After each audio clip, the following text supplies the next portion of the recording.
আল্লাহর নবী বলছেন, উম্মত তোমরা শুনছো না, তোমরা বনি আদম কেউ শোনে না, শুধুমাত্র আল্লাহর সৃষ্টি জগতে মানব জাতি ছাড়া সবাই শুনে। এরকম 5টা রাত 5টা ফল তোমাদের পরিবার থেকে যেমনি ভাবে তোমাদের স্ত্রীরা, তোমাদের স্বামীরা, তোমাদের পরিবার পরিজন, তোমাদের মা বাবা ভাই বোনরা তোমাদের খবর নেই, অনুরূপ ভাবে এরকম দৈনিক 5টা রাত কবর থেকে তোমার জন্য আমার জন্য আসে। সুবহানাল্লাহ। বাবা একটু কথা বলবেন, কয়টা? এই 5টা রাত শুধুমাত্র বনি আদম শুনতে পায় না, জিন বলেন, কীট পতঙ্গ বলেন, বনের হরিণী বলেন, যে কোনো জীবজন্তু বলেন, আমাদের গবাদি পশু গরু বলেন, ছাগল বলেন, হাঁস মুরগি বলেন, প্রত্যেকে এই কবর থেকে যে চিৎকারগুলি দৈনিক প্রত্যেকটা বনি আদমকে দিচ্ছে, এই ডাকগুলি সবাই শুনে, শুধু আমরা মানুষরা শুনতে পারি না।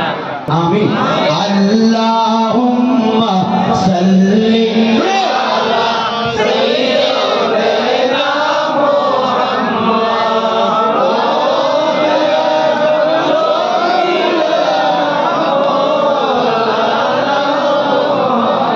কষ্ট হচ্ছে? আল্লাহর নবী বলেন, এ আমার উম্মত শোনো, যে ডাক করে তুমি শুনতে পাও না, তোমার ঘরের মধ্যে যে প্রাণীগুলি আছে, এমনকি মাটির নিচে যে কীট পতঙ্গ আছে, এরা পর্যন্ত এই আওয়াজগুলি শুনে। আল্লাহর নবী বলেন, কবর থেকে তোমাকে দৈনিক ডাক দিচ্ছেন। এই কবর যদিও বা মাটি, কিন্তু মাটি কথা বলতে পারে বাবা। এই মাটি আমাদেরকে বলতেছে 3.5 হাত মাটি। মুহূর্তের মধ্যে আমাদের আপনজন, লন্ডন থাকুক, ফ্রান্স থাকুক, আমেরিকা থাকুক, পৃথিবীর যে কোনো প্রান্তে আমাদের আপনজন আছে।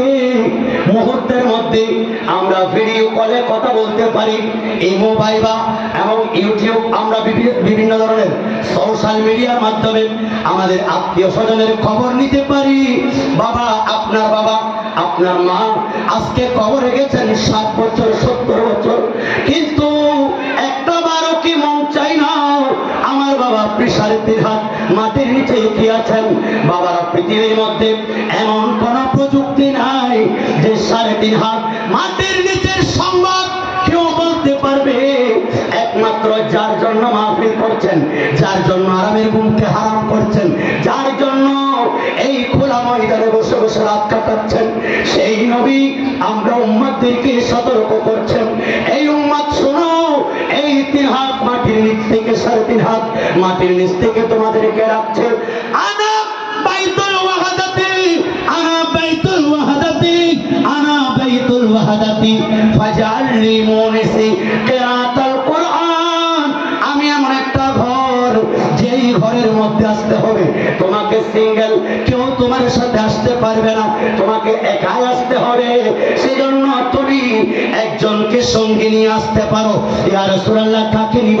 যেই স্ত্রী আমার সাথে একই বিছানায় 7 বছর কাটিয়েছে তাকে, যেই স্বামী আমার সাথে সংসার করেছে 70 বছর তাকে। আল্লাহর নবী বলেন, নয় নয়, তোমার সন্তান যার জন্য তুমি মাথার ঘাম পায়ে ফেলে মেহনত করতেছ, সন্তানকে একটা ঘর উপহার দেওয়ার জন্য, একটা জমি উপহার দেওয়ার জন্য কত কষ্ট করছো, সেই সন্তান তোমার কবরে আসবে না। তোমার সাথে যদি একজন সঙ্গী আনতে হয়, হ্যাঁ একজনকে আনতে পারবে, সেটা হলো আল্লাহর 30 পারা কোরআনের তিলাওয়াত। সঙ্গী নিতে হয় একমাত্র এই কোরআন। ইমাম সাহেব কেরাত পড়ছেন, কেরাতুল ইমাম কেরাতুল্লাহু, আপনার জন্য কেরাত আর পড়তে হবে না, ইমাম পড়ছেন, আপনি শুনবেন। এই কেরাত যখন আপনি শুনছেন, কেউ তিলাওয়াত করছে, আলেমরা ওয়াজের মাধ্যমে, হাফেজে কোরআনরা রমজানে, আর উলামায়ে কেরাম প্রত্যেকদিন দৈনিক 5 বার আল্লাহর ঘরে নামাজে আপনি যে তিলাওয়াত করছেন, এই কোরআনগুলি আমার আপনার জন্য কবরে সঙ্গী হবে। আর একটু বড় করে বলেন সুবহানাল্লাহ। কবর এমন একটা জিনিস, অনেক মানুষ সকালে বের হয়, সন্ধ্যায় লাশ হয়ে আসে, ঠিক কিনা?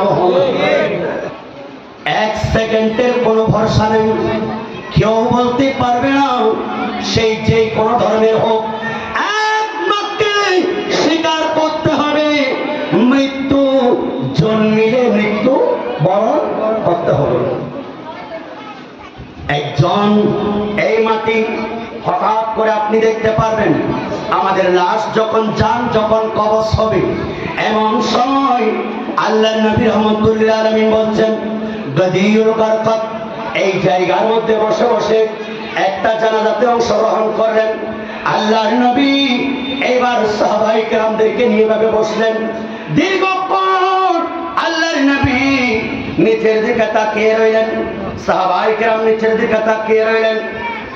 উপরের দিকে, উপরে যখন পাখি চলে যাচ্ছে, পাখিরা মনে করতেছে এরা সবাই মৃত মানুষ, এরা সবাই অত্যন্ত নড়াচড়া নেই, এভাবে একদম বসে আছেন। আল্লাহর নবী হঠাৎ করে বললেন আল্লাহুম্মা ইন্নী আউযু বিকা মিন আযাবিল কবর, আল্লাহ তোমার কাছ থেকে আমি কবরের আযাব থেকে মাপ চাচ্ছি। তিনবার বললেন। এইবার আল্লাহর নবী বলেন আমার সাহাবায়ে কেরাম শোনো, যখন মালাকুল মউত আসেন এমন সময় রাসূল পাক, একটু আওয়াজ শুনতেছি চতুর্দিকে, ওই পিছনে আওয়াজ করবেন নাকি? রাসূল পাক একদিন ভাবে একজন সাহাবী জান কবজ করতে আসছেন, এরকম মালাকুল মউতকে আপন চেহারায় দেখে ফেলেছেন। সুবহানাল্লাহ।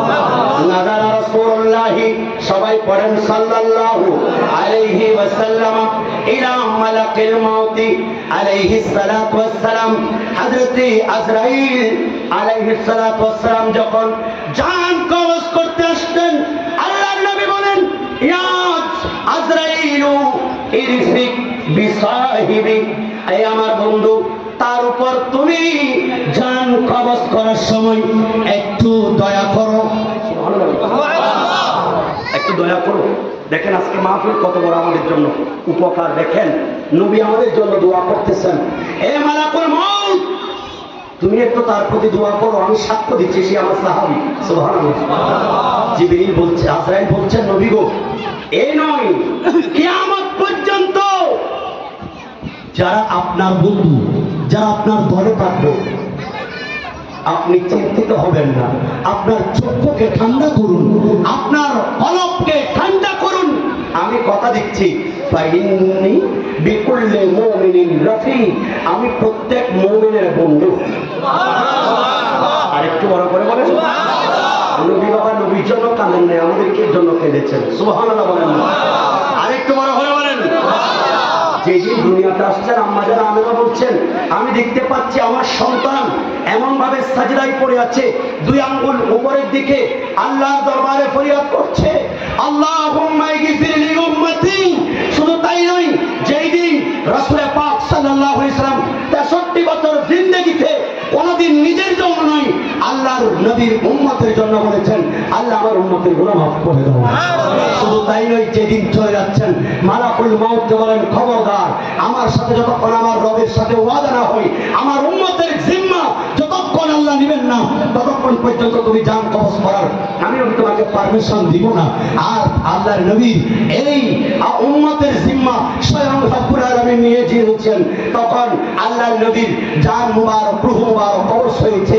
হযরতে ফজল বিন আব্বাস আল্লাহর নবীর চাচাতো ভাই, তিনি বলছেন আল্লাহর নবীকে যখন কাফন পরালেন, আমি শেষবারের মতো রাসূলুল্লাহর নূরানী চেহারাটা দেখার জন্য আমি আরেকবার কাফনটা করলাম। আমি যখন কাফন করতেছি, আমি দেখতেছি আল্লাহর ইজ্জতের কসম, আমি দেখতেছি রাসূলুল্লাহর ঠোঁট মুবারক নড়াচড়া করছে। আল্লাহু আকবার বলেন। ইযা রাআইতু শাফাতাইহি ইয়াতাহাররাকু, আমি দেখতে পাচ্ছি আল্লাহর নবীর ঠোঁট মুবারক এভাবে নড়াচড়া করতেছেন। ফাদনাইতু উদিনি ইনদাহা, আমি আল্লাহর নবীর ঠোঁট মুবারকের সাথে আমার এই কানগুলি লাগিয়ে দিলাম। আল্লাহর নবী কি বলছেন আমি একটু শুনতে চাচ্ছি। ফাসামিতু, আমি শুনতে পেলাম।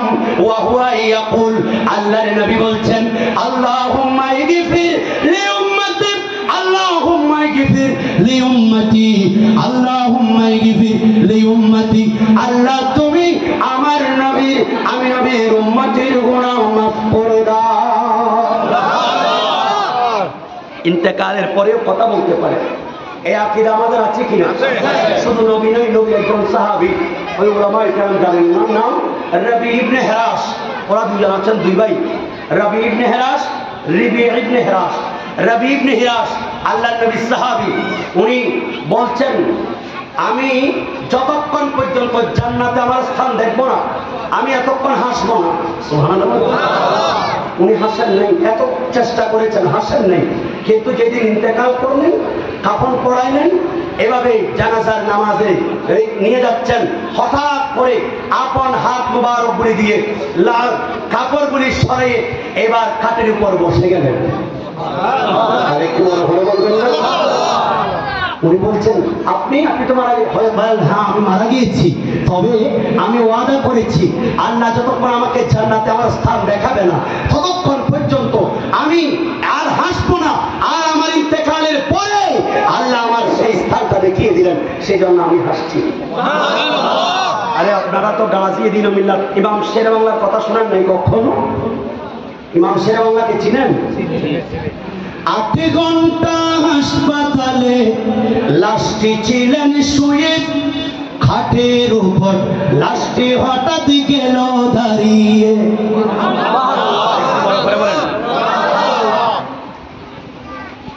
8 ঘন্টা হাসপাতালে লাশটি ছিলেন শুয়ে, খাটের উপর লাশটি হঠাৎ গেল দাঁড়িয়ে।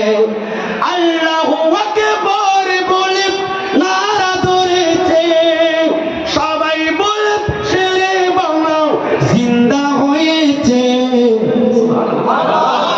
নতুন জীবনে ফিরে পেয়ে করেছেন বয়ান, এই জীবন আমার তো নয়, মা ফাতেমার দান। মা ফাতেমা আল্লাহর কাছে দোয়া করেছে, আল্লাহ তাআলা আমার হায়াত ফেরত দিয়েছে। এরকম অসংখ্য দলিল আছে। তো বলতে চেয়েছিলাম ইন্তেকালের পরেও নবী সেই দিনও দেখতেছেন ঠোঁট মোবারক নড়াচড়া করে, আমরা উম্মতদেরকে সেই দিন আল্লাহর দরবারে মাগফিরাত করছেন। নিজের জন্য দয়াল নবী এত কাঁদে নাই, সারা জীবন কেঁদেছেন উম্মতের মায়ায়, উম্মতের মায়ায়। ঠিক না? কথা বলেন ঠিক না? আরে এখনো কাঁদেন যে সোনার মদিনায়, যে জন হবে আপনার সেই তো মদিনা। বলেন যে জন হবে, বলেন না, কার লাগিয়া কান্দরে মন, কার লাগিয়া বন্ধ, কার লাগিয়া কান্দরে মন, কার লাগিয়া বন্ধ। কেউ তো তোমার আপন হবে না, না না না, যে জন হবে আপনার সেই তো মদিনা। বলেন সুবহানাল্লাহ। আল্লাহর নবী বলেন উম্মত তোমার সাথে যদি আসতে হয় একমাত্র একজন সঙ্গীকে নিয়ে আসতে পারো, সেই সঙ্গী হলো তোমার জন্য আল্লাহর 30 পারা কোরআনের তিলাওয়াত। আল্লাহর নবী বলেন উম্মত 2 শ্রেণীর মানুষ, এক শ্রেণীর নাম নেককার, আরেক শ্রেণীর নাম বদকার। এই নেককার ব্যক্তির রূহ যেদিন প্রবেশ মালাকুল মউত কবজ করার জন্য আসবেন, অত্যন্ত সুন্দর একটি পোশাক পরে 2 জন ফেরেশতা আসবেন। এই 2 জন ফেরেশতারা মোট টোটাল 3 জন। এই 3 জন মিলে আল্লাহর নবী রাহমাতুল লিল আলামিন বলেন এই 3 জন মিলে একজন নেককারের রূহ মুবারক কবজ করবেন। সুবহানাল্লাহ। আল্লাহুম্মা সাল্লি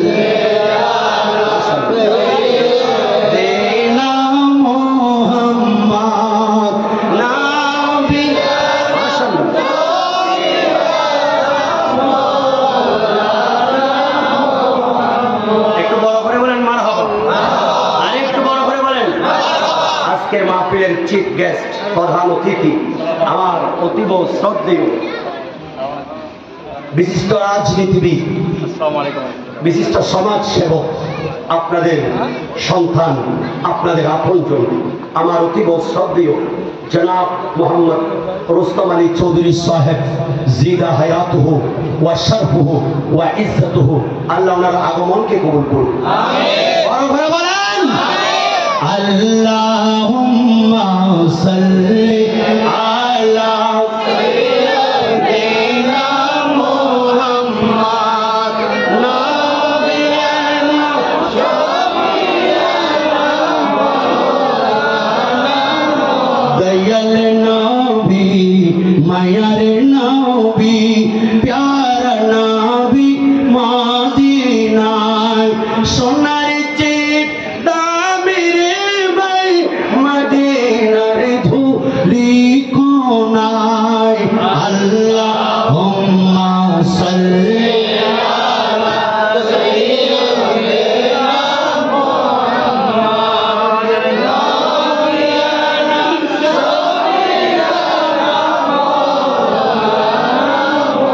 আমার বাবারা, আল্লাহর নবী বলেন আরেক শ্রেণীর মানুষ সর্বাত্মার, যে বাক্কার মানুষ জীবনে কখনো নামাজ পড়ে নাই, রোজা রাখে নাই, ভালো কাজ করে নাই, মদ পান করেছে, জেনা করেছে, সুদ খেয়েছে, এই ধরনের যত অন্যায় কাজ আছে, নিজের মা বাবার বুকে ভাতের বদলে তাদেরকে আঘাত দিয়েছে, যে সন্তান করে মা বাবার খেদমত থেকে দূরে আছে, এই মানুষগুলি যেগুলি বাক্কার, এদের রূহ কবজ করার জন্য যখন তিনজন ফেরেশতা আসবেন, অত্যন্ত খারাপ পোশাক পরে, এদেরকে দেখে জান কবজ হওয়ার আগেই কবজ হয়ে যাবে, এত বেশি ভয়ানক। এই তিনজন ফেরেশতা মালাকুল মউত এই রূহটা কবজ করবে, এমন ভাবে আঘাত করবে, আল্লাহর নবী রাহমাতুল্লাহ আলামিন বলছেন ওয়া হুয়া মিআতু দারবাতিন বিসাইফ, 100 তরবারির আঘাত দিলে যেই কষ্ট হয় না, তার চেয়েও আরো বেশি কষ্ট এই রূহ কবজ করার সময়। নাউজুবিল্লাহ বলেন। আপনারা কি বুঝতেছেন কথাটা? রাসূল পাক সাল্লাল্লাহু আলাইহি সাল্লাম বলেন এমন ভাবে রূহ কবজ করবেন, তাড়াতাড়ি আমি দুইজন ফেরেশতাকে দিয়ে দিবেন, এরা দুইজন একটা নোংরা একটা কাপড়ের মধ্যে এই রূহটাকে প্যাকেট করবেন, এইভাবে নিতে নিতে প্রথম আসমানে নিয়ে যাবেন। একজন দারওয়ান আছেন, যিনি প্রথম আসমানের দারওয়ান, যার নাম রিদওয়ান। নাম কি বললাম? এই রিদওয়ান দরজা নক করবেন, আসমানের দরজা খুলো, জিজ্ঞেস করবেন কার রূহ নিয়ে আসলা? অমুক জায়গার অমুক মানুষ। বলেন সে কি আমল করেছে? বলেন না। কোনমতে একটু দরজাটা খুলে দেখবেন, কিন্তু রিদওয়ান দেখবেন হঠাৎ করে ওই রূহ দিয়ে এমন বেশি দুর্গন্ধ বের হচ্ছে। শুধু তাই নয়, ওই ব্যক্তির রূহটা ঘর থেকে বের হওয়ার সময় ওই প্রথম আসমানে নিয়ে যাওয়া পর্যন্ত যত প্রাণী আছে, যারা বিভিন্ন ধরনের প্রাণী, আশেপাশে পশু পাখি বৃক্ষলতা, এরা সবাই লানত দিবে, এটা কার রূহ নিয়ে যাচ্ছ? যেই রূহ দিয়ে দুর্গন্ধ বের হচ্ছে, কার রূহ নিয়ে যাচ্ছ? কার রূহ নিয়ে যাচ্ছ? তার উপর আল্লাহ লানত। এভাবে নিতে নিতে প্রথম আসমানে নিয়ে যাবে, সেখানে রিদওয়ান বলবেন দাও। এই রিদওয়ান কি করবা? এই রূহটাকে নেবেন। রূহটা এই পচা একটা দুর্গন্ধযুক্ত রূহ, যেই রূহটা কখনো নামাজ পড়ে নাই, রোজা রাখে নাই, হজ করে নাই, যাকাত দেয় নাই, এই ধরনের ভালো কাজের বিরোধিতা করেছেন, এলাকার মধ্যে বিশৃঙ্খলা করেছে, এলাকার মানুষকে শান্তিতে বসবাস করতে দেয় নাই, নিজের মা বাবাকে কষ্ট দিয়েছে, এলাকাবাসীকে কষ্ট দিয়েছে, এই সকল মানুষ এদের রোদে এত বেশি দুর্গন্ধ বের হবে, রিদওয়ান বলবে দাও দাও।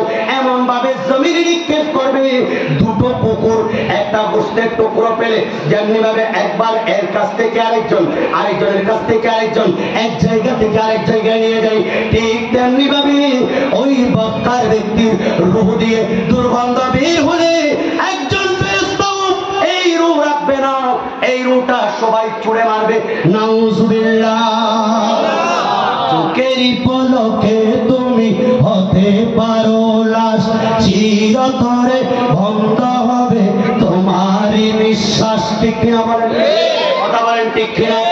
হবে এলেন তোমার নাম মসজিদের মাইকে, বাড়িওয়ালা নাই রে বাড়ি নাই রে দুনিয়াতে, বলেন বাড়িওয়ালা নাই রে বাড়ি নাই রে দুনিয়াতে, ঠিক কিনা বলেন? আরেক শ্রেণীর মানুষ যারা আপনাদের মতো নেককার, দাঁড়িয়ে রেখেছেন, নামাজ পড়েন, এই ধরনের ভালো কাজে সম্পৃক্ত আছেন, এই ধরনের নবীর মাহফিল যেখানে হয়, কোরআন সুন্নাহর আলোচনা যেখানে হয়, এই সকল মাহফিলের মধ্যে আপনারা যারা উপস্থিত হন, যারা নামাজ পড়েন, যারা মা বাবার খেদমত করেন, এই সকল মানুষগুলি এদের রূহ যখন কবজ হবে, আল্লাহর নবী রাহমাতুল লিল আলামিন এমন ভাবে যেই দিন দুনিয়া থেকে বিদায় নিচ্ছেন, আম্মা জান হযরতে আয়েশা সিদ্দিকা, সবাই পড়েন রাদিয়াল্লাহু তাআলা আনহা, ওনার শরীর মুবারকের মধ্যে হেলান দিয়ে দিলেন। আল্লাহর নবীর সামনে একটা পানির পাত্র ছিল, ওই পানির পাত্রে রাসূলুল্লাহ সাল্লাল্লাহু আলাইহি সাল্লাম কিছুক্ষণ পর পর হাত মুবারক ডুবাচ্ছেন, হাত মুবারক ডুবিয়ে ডুবিয়ে ওই পানিগুলি নিজের শরীর মুবারকে আল্লাহর নবীর চেহারা মুবারকে মালিশ করছেন। সুবহানাল্লাহ বলেন না? আল্লাহর নবী রাহমাতুল লিল আলামিন উম্মতদেরকে শিক্ষা দিচ্ছেন। রাসূল পাক সাল্লাল্লাহু আলাইহি সাল্লাম কানাত বাইনা ইয়াদাইহি রাকওয়াতুন ফিহা মাউন ফাজআলা ইয়াদখুলু ইয়াদাইহি ফিল মাই ফায়ামসাহু বিহিমা ওয়াজহাহু ওয়া ইয়াকুলু লা ইলাহা ইল্লাল্লাহ ইন্না লিল মাউতি সাকারাতুন। আল্লাহর নবী বলেন, এ আয়েশা শুনো, এই সাকারাতের বিছানা বড় কষ্টের, এই সাকারাতের বিছানা বড় কষ্টের। আল্লাহর নবী রাহমাতুল লিল আলামিন এই পানিগুলি নিয়ে মুখে মালিশ করছেন, কারণ নবী উম্মতের জিম্মা নিয়েছেন। সুবহানাল্লাহ বলেন। কিন্তু রাসূল পাক সুসংবাদ দিয়েছেন, যারা ঈমানদার তাদের রূহ কবজ হবে, উপর থেকে যখন পানি ঢালি দিই একেবারে অনায়াসে পড়ে যায়, ঠিক তেমনি ভাবে একজন ঈমানদারের রূহ কবজ হবে। এদিকে রাসূলুল্লাহর দিদার হচ্ছে, আর ওইদিকে মুমিন ব্যক্তির রূহ কবজ হচ্ছে। আল্লাহু আকবার বলেন। আমাদের কবরে, আমাদের সাকারাতে রাসূল আসুক, চাই কি চাই না? আরেকটু কথা বলেন, চাই কি চাই না?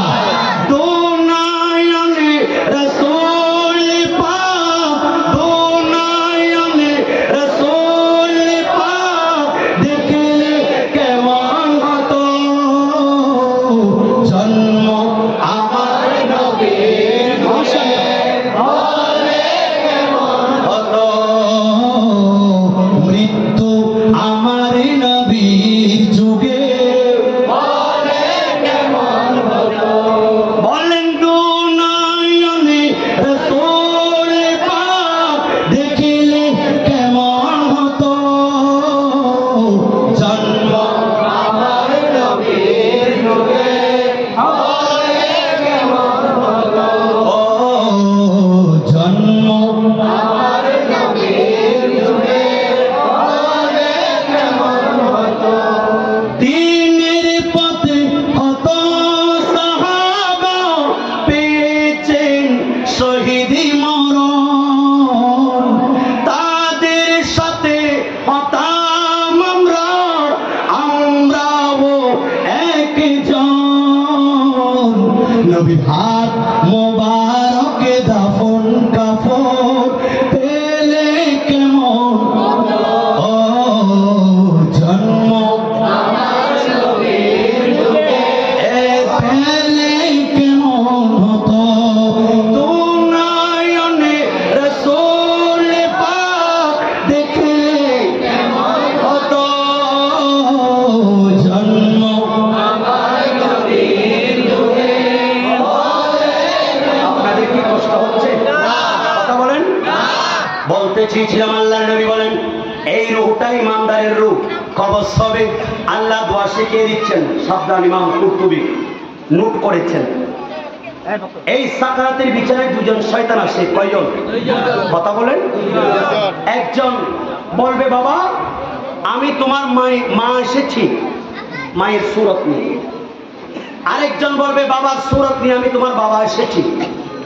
একজন বলবে, বাবা আমি তোমার বাবা বলছি, যেই বাবাটা তোমার জন্য মাথার ঘাম পায়ে ফেলেছি, কিভাবে মাইন্ড ওয়াশ করছে। বলবে, এই মুহূর্তে তুমি ইসলাম ধর্ম ত্যাগ করে ইহুদি ধর্ম কবুল করো। আরেকটু বড় করে বলেন। আরেকজন বলবে, মা মা বলবে আমি তোমার মা বলছি, তোমার বাবার কথা শুনিও না, এই মুহূর্তে তুমি ইসলাম ত্যাগ করে খ্রিস্টান ধর্ম কবুল করো। ঈমান রাখাটা বড় কষ্টের। আল্লাহ দোয়া শিখিয়ে দিচ্ছেন কিভাবে দোয়া করবেন নামাজে পড়ে।